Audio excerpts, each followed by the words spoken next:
पाकिस्तानियों party election टिकटों की तकसीम धड़े बंदी और अंदरूनी सियासत से कहीं ज़्यादा अहम एक चीज़ थी इमरान खान की जान, उनकी सेहत और उनकी बीनाई।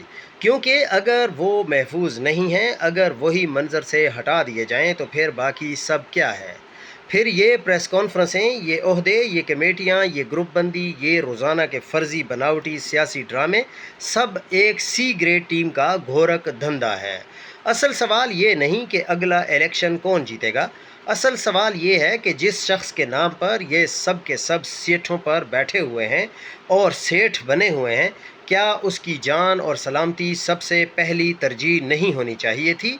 जिस बुनियाद पर, और जब बुनियाद ही बिल्कुल खोखली हो, तो दीवारों के रंग पर बहस करना वक्त का ज़िया है। और सच ये है कि पिछले कई महीनों से ये हो रहा है। बुनियादी मसला एक तरफ पड़ा है और पूरी तवज्जो पार्टी के तमाशों पर है। ये मुकम्मल तौर पर वक्त का एक ज़िया है। जैसे कोई शख्स अपना सीवी बनाते हुए अपने माजी की कमज़ोर जॉब्स को अपनी सीवी से हज़फ कर देता है, ऐसे ही नून लीग को भी बिजली के कारखाने लगाने वाले काम को अपने सीवी से हज़फ कर देना चाहिए, क्योंकि इन्हीं मंसूबों ने पावर सेक्टर और पाकिस्तान की माईशत को तबाही से दो चार कर दिया है।